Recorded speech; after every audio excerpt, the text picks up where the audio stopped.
Good morning.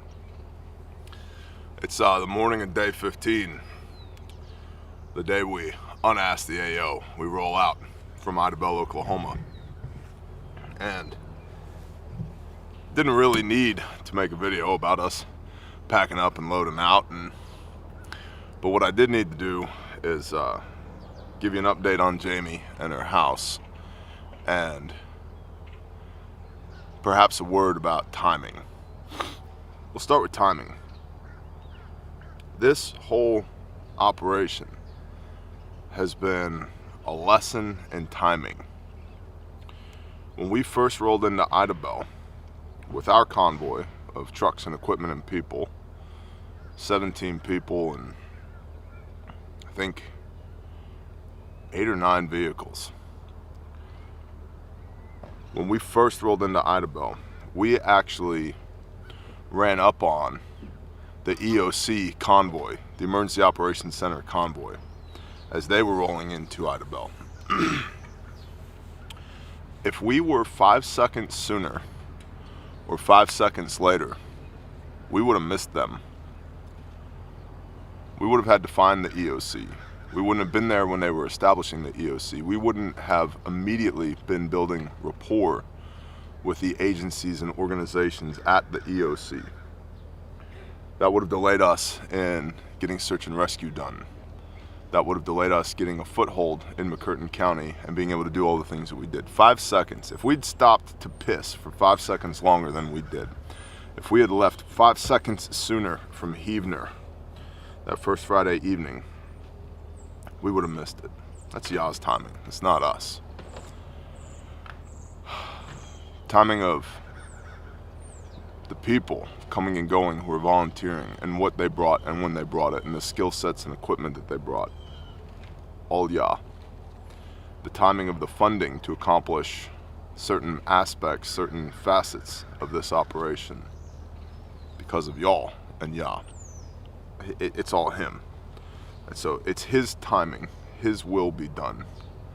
And even when you're super frustrated that things aren't going the way you want them to go because this has to happen right now, that doesn't surprise Him because it's His timing. And so sometimes one must subordinate their ego and allow the Father to work. And that's tough for a guy like me because I want to go, get it done, get it done, get it done. But He's like, oh kid, if you would just pause for a moment, breathe, be still and know that I am Yah. I have everything you need and most of what you want at my fingertips just waiting for you. If you'd simply ask and be patient for me to deliver.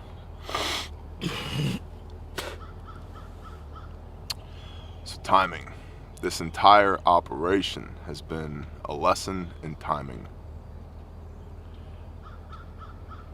And then Jamie's house. We had a long conversation with Jamie yesterday because we were running up against a brick wall with the city council and the mayor. Now, mind you, the mayor, he seemed ready to help, but his hands were tied by the city council, or so he says. Seems like an alright guy. But the city code, even though the code enforcement officer is like, yeah, no problem, the city council still had a problem, meaning there would have been a legal battle because the city code does not allow for any type of pre-manufactured home. However, they are everywhere in Idabel. These are mobile homes and modular homes. They're everywhere around here. No new construction of pre-manufactured homes. However, pre-manufactured buildings are a go, especially if you're trying to build a dispensary. How interesting. So, if you want to put up the 12th dispensary in a little tiny town of 7,000 people, interesting, it's actually 6,990 is the official population of Idabel because you qualify for more government assistance if you're under 7,000 people. Yeah, scumbag politicians. But if you want to put up the 12th dispensary in a town of 7,000 people, with a pre-built structure, no problem. But if you want to get a single mom with 2 jobs and 2 kids, a new house, problem. That's not allowable per the city code. And we had a lot of conversation about what does that look like. We reached out to our attorneys. We started the ball rolling on legal action. Timing. And so we also had a conversation with Jamie. Maybe the reason we're running up against a wall with putting this house for you in Idabel is because your house isn't supposed to be in Idabel. And so we had a conversation with Jamie. The whole reason the Father, at least per our perspective, sent this tornado here was to get her attention and to get our attention so that our 2 arcs, our paths of life would intersect, so that we could meet this young woman, so that we could help her. We asked her, what do you really want? If I put a house for you in Idabel, does that help you long term, or does that just fix the fact that you don't have a place to live? And there was a lot of tears and a lot of talking and a lot of planning. And the long and short is, we're not putting that house in Idabel for Jamie. Not now. We're not even putting that house back. She's gonna sell that empty lot, and we're gonna take that $50,000 that y'all raised, and we're gonna cover her cost of living for a year while she relocates to a different part of Oklahoma, frankly, closer to us. And we're gonna put her in school because she's been in the restaurant industry her whole life, and she's very passionate about that. She loves serving people. She loves cooking food. She loves taking care of people, and she's got a heart for it. And in her words, she never even finished high school. She had to work. So she doesn't have any regular pieces of paper, let alone fancy pieces of paper. So we're gonna take that $50,000 and we're putting her in school for the next year so that she can get a fancy piece of paper for the culinary arts, because her dream is to open her own little restaurant, her own little cafe one day. And so we're gonna get her her GED, and we're gonna get her enrolled in a culinary arts program, and she'll be able to be home when the kids get on the bus in the morning, and be home when the kids get off the bus in the afternoon, get them enrolled in a good school, and put some people around her for pressure and accountability and guidance and wisdom and support and love. We're going to take care of her for the next year of her life with a plan about how do you get from where you are to where you need to be, so that now that the Father has extended this opportunity for you, for your own personal great reset, that you can not only get your feet back underneath you, work on you, but so that you can be strong for other people, because that woman, she is very strong. She wants to help other people. She has a 9-year-old daughter. I asked her 9-year-old daughter, what do you want to be when you grow up? And her response was, how do I help people like y'all help people? Basically, how do I be you? That's what I want to be when I grow up. Hit us right in the feels. So we're going to get Jamie strong so that Jamie can get other people strong when she's strong enough to take care of herself. She'll then be strong enough to take care of other people as well. Timing.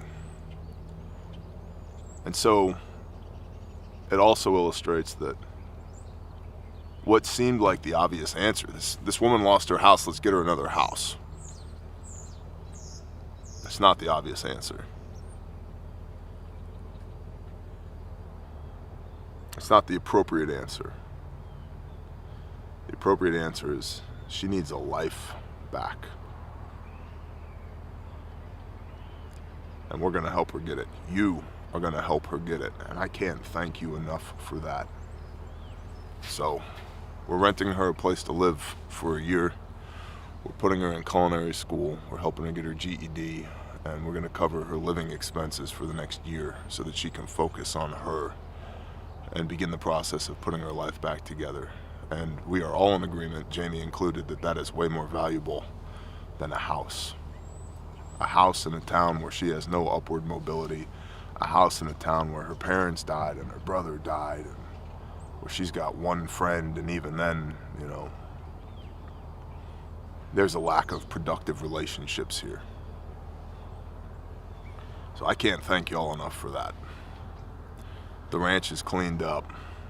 The leg, that site is as clean as it's gonna get with us being here right now. We've hit a dozen sites at least, fed hundreds of meals. We've put over 3,000 man hours in the last 2 weeks on this project.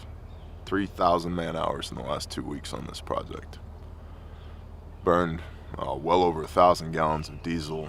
I don't know how many, 1,000 hours of saw time probably. Couldn't do it without you. I got the question, we'll end with this. I got the question from somebody who was interviewing me while I was here. How do people get started doing this if they want to do this themselves? The answer to that's simple. I did not ask anybody's permission to do this. I just did it because it was the right thing to do. And make no mistake, we're not the best at this, nor are we the best that we can be at this. But we're pretty damn good at it because we simply started doing it. And we learned by doing. And we've built a lot of powerful strategic partnerships, strategic relationships with individuals, agencies, and organizations. Not because we begged them for their help to then go do something. We just started doing something, and your vibe attracts your tribe. And people saw us being productive and wanted to come alongside us and be productive with us. So you don't need anybody's permission to do the right thing. You just need to do it. And never underestimate how valuable it is for one person to step out in faith and start doing the right thing. That's what happened here. We've got more than 200 volunteers nationwide, 200 regulars now. We've been doing this 39 months. We've got 200 regulars now. It's incredible. We've got a strong board. We've got equipment and assets and capabilities and relationships that are unfathomable. In just over 3 years for simply stepping out and doing the right thing. And mind you, just because it's the right thing to do doesn't mean it's going to be easy. It's not easy, but it's good. So don't conflate easy and good. So don't wait for somebody to offer you the opportunity to do the right thing. Just go do it. I appreciate y'all more than words can convey. It literally would not be possible for us to do what we do without you. And I thank you again for your continued support. Please continue to pray for the people of Idabel, Oklahoma. Please continue to pray for Jamie. Please continue to pray for Grindstone Ministries and Caleb House. And we'll see you on the next one. Bless y'all. Shalom.